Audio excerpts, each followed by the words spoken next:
nosotros decidimos centrar el tema en qué es lo que hace que una escuela de arte sea una escuela.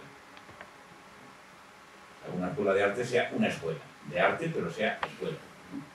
Y después de darle muchas vueltas, decidimos que una escuela de arte sería una escuela si entre sus profesores no solamente hay artistas que enseñan las reglas del oficio, sino también estudiosos del arte. ¿Entendéis la diferencia? No solamente hay artistas productivos, no solamente hay cineastas que enseñan a los chicos a hacer cine, sino también hay estudiosos del cine. ¿Verdad? Y si entre sus alumnos aceptarían a alguien que dijera: Pompo, buenos días, me he enterado de que eso es una escuela de artes, yo no quiero ser artista, no tengo ningún interés, no me apetece, pero me intereso por eso de lo que ustedes se ocupan, por eso de lo que ustedes estudian, y por lo tanto yo quiero estudiar arte, no quiero ser artista, quiero estudiar arte, ¿no? Con lo cual la idea del estudio nos dio un poco la clave de lo que diferenciaría la escuela de un lugar del aprendizaje de una capacidad. ¿Entendéis un poco? Si a una escuela de arte uno va para aprender a ser artista, está muy bien, pero la idea es que además de aprender a ser artista, en una escuela de arte se estudia el arte, además de aprender a ser artista, ¿no? O en una facultad de educación, además de aprender a ser maestro, se estudia el oficio de maestro. Además de aprender el oficio, el estudio se pone a distancia, ¿no? Y en ese sentido, el tercer ejemplo, que está, me parece que allí en la palabra estudiante del de profesor, es el de un amigo mío muy admirable, es un tipo que se llama Pau Carratala, que la historia es la siguiente, ¿no? El tipo estudió sociología, en segundo de sociología leyó a Castoriadis y todo aquello de los imaginarios sociales y no sé qué, y se interesó por aquellas cosas y se pasó a antropología. Hizo su tesis de maestría en los Andes bolivianos, en el altiplano, ahora me ha salido la palabra, ¿no? En el altiplano boliviano así, donde había una campaña del gobierno en las aldeas remotas, donde había mucha mortalidad infantil en los partos, digamos, ¿verdad?, para hacer alguna intervención para evitar la mortalidad infantil, ¿no? Y entonces el tipo se puso ahí a estudiar como antropólogo qué procedimientos de traducción funcionaban. El médico, naturalmente, tenía todo un imaginario de lo que significa parir, de lo que significa dar a luz, de lo que significa no sé qué, y seguramente las mujeres indígenas tenían otro imaginario distinto. No es que solo hubiera prácticas distintas, ¿verdad?, sino que había vocabularios distintos, formas diferentes de darle sentido a esas cosas, y el hombre se interesó por la cuestión de la traducción, digamos, ¿no?, entre lo que sería, por decirlo más, una medicina oficial, digamos, ¿verdad?, y una manera de jugar con la salud, la enfermedad, el dolor y la muerte diferente, ¿no? Y entonces cuando volvió a España, en un gesto no sé muy bien cómo llamarlo, que me parece admirable, decidió estudiar medicina. Pero no porque quisiera ser médico, sino porque le interesaba esa particular forma de relacionarse con el cuerpo humano, con la salud y con la enfermedad que nosotros llamamos medicina. Es decir, él estaba interesado por la medicina en sí mismo, como si uno se interesa por la medicina de los Aymara, digamos, ¿no?, por el imaginario cultural que constituye eso, ¿no? Entonces el Pau lo ha hecho todo, se ha hecho los rotatorios, los exámenes, me parece que ya está en quinto o en sexto, pero nunca será médico. Ha aprendido, claro que sí, y podría ser médico, y se ha examinado y ha pasado todos los exámenes, pero él sería como el perfecto estudiante, ¿no?, ¿verdad? O sea, el tipo que hace todo, pero por el interés de la medicina en sí misma, ¿verdad? No para ser médico, sino porque la medicina le interesa en sí misma. Es muy raro, pero al mismo tiempo es como muy ejemplar, ¿verdad?, de lo que podría ser eso de la diferencia entre aprender el oficio y estudiar el oficio. Este lo aprende, pero no lo quiere ejercer, no lo quiere practicar, ¿no? A lo mejor acaba siendo médico, y será un buen médico, seguramente, pero entendéis eso de yo me apunto aquí porque me interesa lo que ustedes hacen aquí, no porque quiera adquirirlo para mercantilizarlo, ¿verdad? ¿No? La sonoridad está, la lengua lo da, no es lo mismo leer a Paulo Freire que estudiar a Paulo Freire, no es lo mismo aprender psicología que estudiar psicología, no es lo mismo aprender un oficio que estudiar un oficio, ¿no? Y entonces yo creo que las instituciones educativas, para continuar siendo educativas, es decir, lo que Hannah Arendt dice, que tengan que ver con el mundo, ¿no?, tienen que jugar a ese doble juego. Aquí se aprende, pero también se estudia, ¿no? O un ratico a aprender y un ratico a estudiar, ¿no? Un ratico a aprender y un ratico a estudiar. O sea que un profesor puede ser un experto, ¿no? Pues alguien que es muy bueno en su oficio y te enseña cómo lo tienes que hacer, y seguro que en las facultades de educación hay profesores muy buenos que enseñan el oficio, ¿no? Puede ser un experto, ¿no?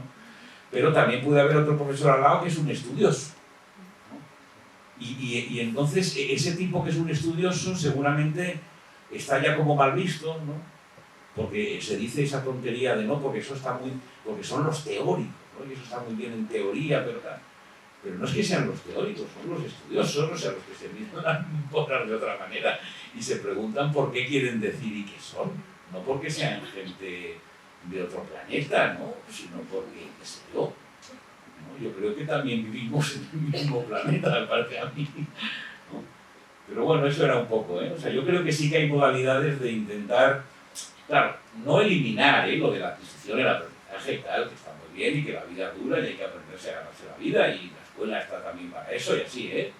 Y la universidad está también es formación profesional y también tiene que formar buenos médicos, obviamente, ¿eh? Pero que esa dimensión del estudio creo que le añade una dimensión que sería la propiamente escolar, en el sentido del aprender por el aprender mismo, de interesarse por la cosa, ¿no? Interesarse por la cosa, ¿no? Es muy metafísico de la cosa en su coseidad, pero es en sí, es la cosa en su coseidad.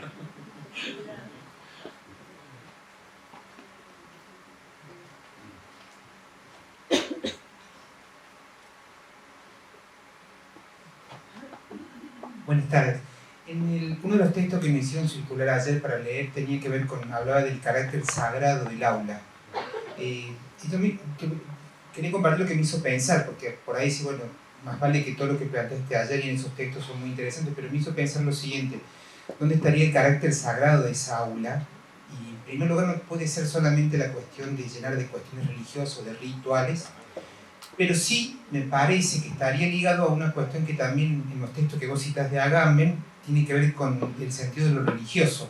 Uno puede pensar que lo religioso tiene que ver, una primera etimología tiene que ver con el religar y con el volver a conectar a Dios con los hombres, pero la segunda lectura que propone Agamben, que retoma la tradición de Cicerón, tiene que ver con la relectura, el relegere.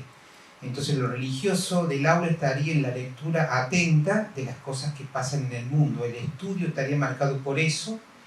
Borges, vos lo citaste hoy, dice, cuando habla de la lectura, dice que toda su vida se dedicó más a releer que a leer. Por supuesto que Borges no es tonto y dice que para releer hay que haber leído alguna vez, para volver a releer. Pero el carácter esforzado que vos citás del estudio me hace pensar, esto es la relectura, el esfuerzo. Yo me reconozco estudiante en ese punto, no porque leo, sino porque releo, rebusco, remarco, y eso es un esfuerzo, y no siempre en el aula se dan esas condiciones, y no siempre la escuela habilita eso. Y me parece que sentir el carácter sagrado del aula es ese ejercicio esforzado de releer atentamente las cosas que pasan en el mundo. Me parece que incluso la primera película es una relectura de un acontecimiento del mundo que esta profesora afgana, refugiada en Irán, propone. Una relectura arriesgada, forzada, conflictiva, pero es un ejercicio que hay que sostener en las escuelas, y me parece que ahí estaría el carácter de leer atentamente, pronunciar con cuidado las palabras, los gestos, la forma de esto que vos decís de la escuela, el oficio del profesor dice, vamos a leer juntos, y eso tiene que tener una dignidad y un espacio para eso. Y me parece que ahí estaría lo sagrado en ese sentido, o el sentido religioso del aula. Eso me hizo pensar muchísimo esa afirmación, porque fue el primer característica que pone en el texto sobre el aula. Yo usé también la palabra sagrado cuando cité al arquitecto aquel, ¿no? Que decía, uno construye un edificio y tiene que pensar cuál es el alma, ¿no? O sea, que es aquello que le da un poco sentido, ¿no? Que decía lo de la sala de correcciones, ¿no? Pero desde luego no debe entenderse en el sentido religioso, ¿no? Pero Agamben dice también que lo sagrado está constituido por aquellas cosas que son separadas del uso, es decir, aquellas cosas que son de alguna manera albergadas en un lugar para el culto. Por lo tanto, no pueden ser ni usadas ni devoradas, aquellas cosas que son separadas del uso. En ese sentido, una sociedad como la nuestra tiene muchísimos lugares que tienen algunas marcas de lo sagrado, ¿no? Un museo lo sería, una biblioteca, ¿no? Algunas cosas son separadas del uso, son extraídas, digamos, de la usura del tiempo, ¿no? pero simplemente porque los seres humanos, ¿no? Mundanos y humanos, decidimos que tienen algún valor especial, ¿no? Por eso a mí me gustaba de la película afgana lo de chicos, ha pasado una cosa muy importante en el mundo, quién sabe algo.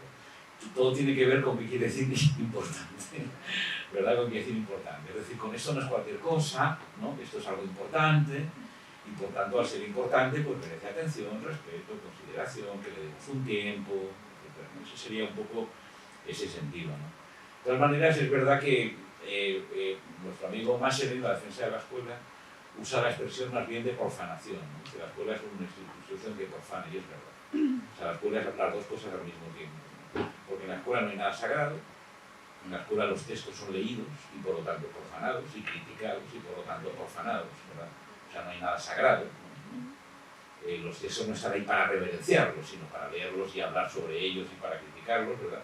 Pero al mismo tiempo, si no tienen algún tipo de autoridad, entramos en el reino de la insignificancia y de la indiferencia, donde todo vale igual, ¿no? Por tanto, yo creo que la tarea del profesor, y eso es un poco complicada, a mí por lo menos es de las que más me cuesta, ¿no? Que es en esta época donde cualquier tipo de, iba a decir jerarquía, a lo mejor no es la palabra más adecuada, donde cualquier tipo de diferencia entre las cosas que importan más y las que importan menos está mal vista, ¿no? Está mal vista, ¿no? Entonces, sostener que algunas cosas son más importantes que otras, es decir, chicos, es que estamos leyendo a Paulo Freire, no es cualquier viejo, o sea, que es de otra época, bien, que era un viejito, lo que queráis, pero tomémonoslo en serio, o sea, no miremos a Paulo Freire por encima del hombro, no podemos decir lo que nos parezca, pero que es Paulo Freire, no, que no es cualquier cosa, que sé yo, ¿no? Ese ejercicio que yo creo que todo profesor hace todos los días, tratar de darle una cierta autoridad a la materia que enseña, ¿no? Esto no es cualquier cosa, sea la que sea, tratar de dar una cierta autoridad. Es verdad que está complicado, pero yo creo que sin eso tampoco hay escuela, ¿no? Sin eso tampoco hay escuela, hay supermercado, ¿no? Pues elija usted el menú que más le guste y ya está, ¿no? Pero, bueno, pero yo ya sé que es un poco ir a contracorriente también, ¿no? Pensar que se trata de marcar algunas cosas con una cierta cualidad de valor, ¿no?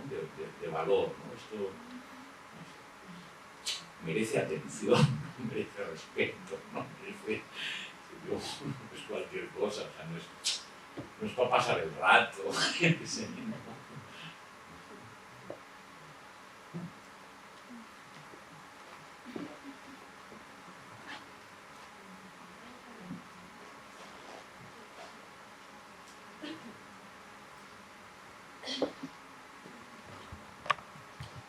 Hola, ¿qué tal?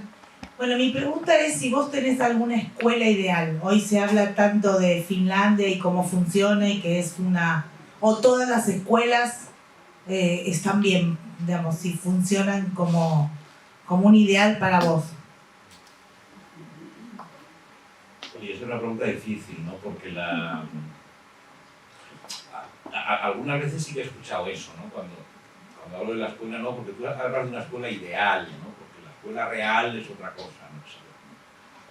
Y yo creo que no, yo creo que ese gesto de chicos, ha pasado una cosa muy importante en el mundo, quién sabe algo, pasa todos los días, ¿no? Pasa todos los días, ¿no? Es una especie como de milagro cotidiano, ¿no?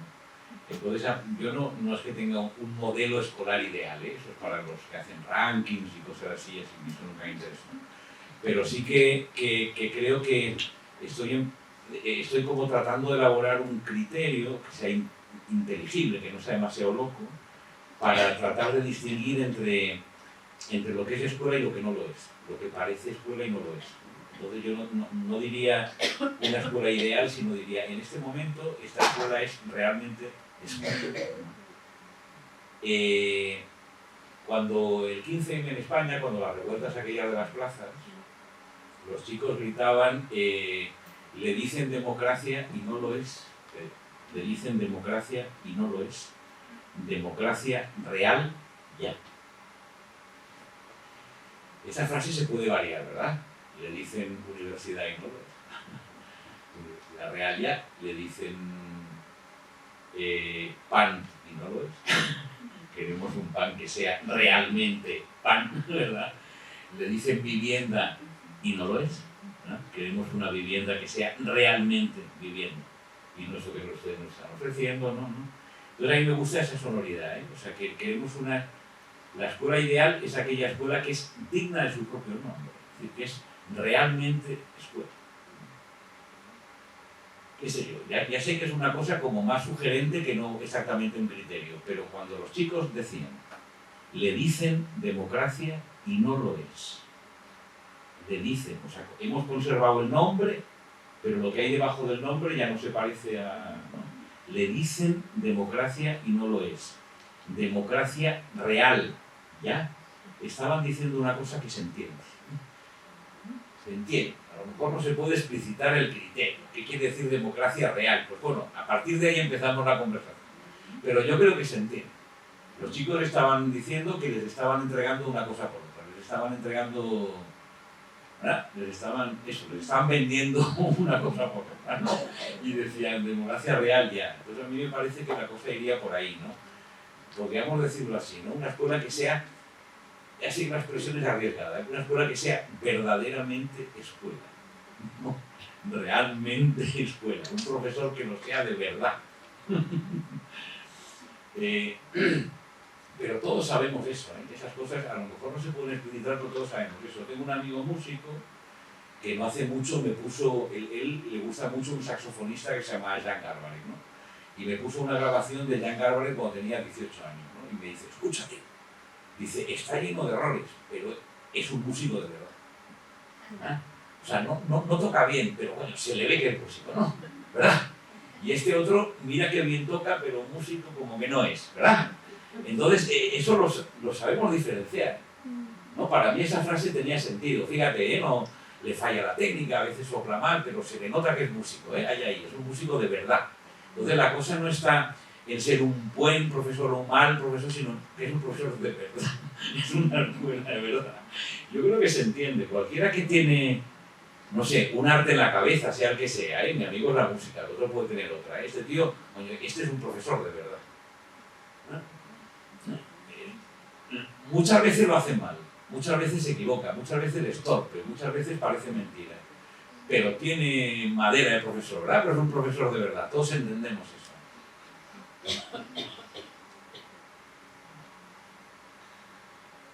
Bueno, yo estaba de acuerdo con la compañera, justo pensaba también en la posibilidad de esta escuela no ideal, pero sí una alternativa, y pensaba quizás en la escuela autogestiva, o en los proyectos autogestivos de escuelas que están por fuera del sistema, incluso pensando en esta idea de las pompas de jabón y de los agujeros de aire, dentro de este mundo urbanizado, mercantilizado. Hay lugares donde está más marcado. En Chile, por ejemplo, por supuesto, la escuela y la educación es un negocio, es un mercado. Y en Estados Unidos está también marcado las universidades para pobres, para ricos. Pero bueno, hay otros proyectos que han caducado, por ejemplo el de Freire, que es justamente ir al campesinado, ir a los lugares, que justamente no eran las ciudades, una especie de revolución cultural, por así decirlo, de alfabetizar al proletariado a través justamente de la experiencia misma del entorno, ¿no? Quizás, pienso yo, que eso era un proyecto que en su momento era válido en el sentido de cómo proyectar una escuela nueva, sobre todo relacionado al Estado Nuevo en Brasil, ¿no? Y la idea de Brasilia, la creación de Brasilia, originalmente estaba pensada para crear una capital donde los pobres pudieran tener no solo una vivienda moderna, sino también acceso a la educación, y todo planificado entre Freire y Niemeyer en la arquitectura durante el nuevo Estado, que después, por supuesto, no logró surgir por la dictadura. Pero digamos, hubo algunos intentos quizás de esta escuela alternativa que está relacionada por supuesto a esta escuela libre, relacionada a la naturaleza, como los griegos usaban los oráculos o la naturaleza, el espacio que no era una institución cerrada, una construcción, una arquitectura, sino justamente lo exterior. ¿Qué pensaba de eso? Muy bien. El comentario sobre Freire, si me permites, lo haré un poquito después, cuando muestre una cosa que viene a cuento de Freire. Entonces diré algo de Freire. Y diré algo también sobre por qué a veces da la impresión de que hablo en términos de antes y ahora, porque antes y ahora, ¿no? Porque antes, ¿no? Porque antes y ahora, ¿no? Porque antes y ahora esto se está desapareciendo, ¿no? Pero sin embargo, si yo creo que lo que yo trato de enunciar no es exactamente una idea histórica de la escuela, sino una idea como más bien a la Walter Benjamin, o sea, como una idea de escuela que tiene una cierta permanencia y unos ciertos restos en distintas circunstancias, ¿no? Como que en Grecia había escuela, en la Universidad Medieval había escuela y también otras cosas muy malas. En las escuelas de monjas antiguas pues había cosas muy malas, pero también había escuela. Es como el perseguir la permanencia de una especie de momento escuela, digamos, o como una especie de acontecimiento escuela en distintos lugares y en distintas circunstancias, ¿no? Entonces ese acontecimiento escuela, luego voy a tratar de decir un poco dónde yo lo veo en Pablo Freire, ¿no?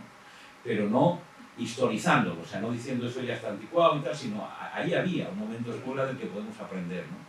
Y en la escuela pública de cualquier barrio, sometida a todas las construcciones del sistema, con profesores con muy poca autonomía y así, ese momento se da, y en escuelas muy alternativas, pues también a veces y también a veces no, ¿no? Pero entendéis un poco, no es tanto buscar modelos o buscar, qué sé yo, formas de historicidad, sino tratar de buscar una forma y una serie de gestos, es decir, esto constituye lo escolar, y entonces eso, ser capaz de verlo como allí donde aparezca, digamos, ¿no? Y con sus distintas modalidades y con sus distintos disfraces, ¿no? Por ejemplo, el otro día, cuando hice 60 años, hace unos días, unos meses, un amigo me regaló un libro chino, que es una preciosidad notarlo, que se llama El libro de los 7 caracteres, que además está editado precioso, porque está escrito en la lengua ideográfica, luego la traducción fonética y luego en castellano y luego un comentario. Y son unas máximas en verso que funcionaron como el primer texto que leyeron los niños chinos durante 7 siglos. O sea, ese texto dejó de ser el texto esencial de la educación china prácticamente en la Guerra Mundial, prácticamente, ¿eh? Y es bien bonito, porque hay sobre todo al final, hay un elogio del estudio muy impresionante, ¿no? Una de las que me acuerdo de memoria que me encantó, que tiene que ver con el esfuerzo y la pobreza, dice así, ¿no? Dice, ¿cómo era? Con la luz de las luciérnagas, o el claro de la luna, aunque no se tengan recursos, el estudio continúa. Y luego te continúa, ¿no? Era un niño muy pobre, que no tenía paravelas, y por la noche estudiaba con la luz de las luciérnagas y no sé qué, ¿no? Pero hay algunas historias de esas muy bonitas que tienen que ver con cómo, a pesar de las dificultades, se pueden abrir momentos de estudio, se lo puede uno buscar, se lo puede tal, ¿no? Y piensas, es un libro chino, que tendrá que ver la escuela china con la escuela occidental, inglesa, los coles del siglo XIX, ¿no? Pero se pueden ver allí momentos de escuela, ¿no? La importancia de la alfabetización, del alfabeto, de la grafía, ¿no? Entonces es un poco esa manera de perseguir eso, como perlas, ¿no? ¿Dónde está la perla, ¿no? En cada lugar y en cada momento, ¿no? Hola, buenas tardes. Hoy, cuando llegó el texto, aproveché a compartirlo con los docentes de mi escuela, algunos pedacitos, y uno de los trozos que trabajamos en un espacio que tuvimos fue esta frase de Rancière que está en la primera parte del diálogo entre Maximiliano y vos, que dice: quien experimentó la igualdad escolar está virtualmente perdido para el mundo de la producción que es, en principio, el de la desigualdad y la ausencia de tiempo libre. La escuela enseña muchas veces contra toda evidencia que la dignidad de ser un igual y disponer de tiempo, y no hay nada más disruptivo y amenazador que un pobre que cree merecer una vida noble. Yo hace muchos años que por opción trabajo en espacios de mucha vulnerabilidad social y en escuelas con muchas necesidades, y acompaño a la formación docente también, y trabajábamos esto mismo que vos también ayer nos compartías, ¿no? Estas formas y estos gestos de la educación que nos permiten no resignarnos frente a otras situaciones que pareciera que cierran esos pequeños huecos que se producen, ¿no? Entonces, cómo desafiarnos a nosotros mismos como educadores a la no resignación, ¿no? A nuestra experiencia de disrupción permanente, de generar posibilidades con la luz de las luciérnagas, esto que decías vos, o lo que decía Freire, ¿no? Algunos creemos que la educación popular sigue siendo una alternativa y la seguimos defendiendo con uñas y dientes en el medio de situaciones de mucha marginalidad, ¿no? Pero esto, ¿no? Digo, cómo moviliza volver a redescubrir la fuerza de lo disruptivo en un contexto, y en el de nuestro país, que viene siendo bastante complicado, donde pareciera que hay que apaciguar, donde pareciera que el adormecimiento y el cierre de los agujeros es lo que nos garantiza la superación de las grietas.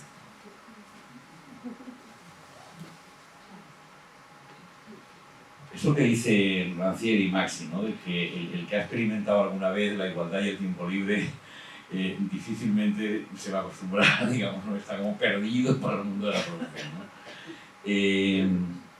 Hubo una exposición en Madrid hace unos años que se titulaba Por un saber realmente útil, que estaba montada sobre una reivindicación de los obreros ingleses muy al principio del 19, o sea, antes de lo que después se llamó el marxismo científico, antes de los grandes sindicatos y, qué sé yo, del gran partido comunista, la época que nosotros llamamos el socialismo utópico. Cuando yo estudié se llamaba el socialismo utópico, en la que es la época en que empieza un poco la formación profesional, ¿no? O sea, empieza la industria, necesita, digamos, jóvenes formados, digamos, y los empresarios, por tanto, y las élites empiezan a invertir en educación, pero con esa idea de formar trabajadores, ¿no? Digamos. Entonces, lo que pasa en esa reivindicación es que los obreros se dan cuenta de que a ellos se les ofrecen saberes útiles y, sin embargo, los hijos de los ricos se pueden dedicar a los saberes inútiles. Pero los saberes inútiles son la condición de la emancipación. Es decir, tienen que ver no solamente con aprender a trabajar en la fábrica, sino con estudiar la fábrica, es decir, con aprender economía política, ¿verdad? Y entonces lo que los hijos de lo que los trabajadores piden es un saber, ellos lo llaman realmente útil, como lo de la democracia real ya, ¿no? O sea, no el saber que es útil desde el punto de vista del empresario, sino el saber que es realmente útil, que a veces tiene que ver con el saber reservado a los hijos de la aristocracia, es decir, con ser como uno cualquiera, ¿no? Es una reivindicación que tiene que ver con la igualdad, y a mí me parece que es muy visionaria porque estos chicos aún no sabían nada de lo que después se ha convertido lo de la perfilización, eso de que el conocimiento tiene que ser adecuado a las necesidades de la población. Es bien curioso eso, ¿eh? Entonces unos tienen unas necesidades y otros tienen otras, y a cada uno según sus necesidades. Si entramos ahí, tiene razón Bolsonaro, que está sacando la filosofía, el arte y la historia, porque los chicos que van a ir a trabajar, ¿para qué quieren saber eso, verdad? O sea, tiene razón, ¿no? Por lo tanto, hay algo en Rancière lo dice muy bien, la separación de saberes en una escuela selectiva y dividida implica también separación de personas y de posiciones sociales, ¿verdad? Por lo tanto, la reivindicación de la cualquieridad, es decir, yo quiero saber lo que cualquiera, lo que todos, lo que cualquiera, lo que los demás, ¿verdad? Tiene que ver con una reivindicación progresista, ¿no? Pero en ese sentido, aquellos señores también veían una cosa en la que Bourdieu insiste, que a veces la escuela lo que hace es crear falsas expectativas, es decir, les promete a los chicos cosas que luego la sociedad no da, ¿no? Eso Bourdieu lo trabajó muy bien, ¿no? Cuando de cuando en cuando se incendian las periferias de París, ¿verdad? Siempre hay algún experto que dice, claro, son los jóvenes de la segunda generación de migrantes, de la tercera, ya escolarizados, a las que el mundo no les da ninguna oportunidad, y por tanto manejan una contención, digamos, de frustración que de cuando en cuando incendia las periferias.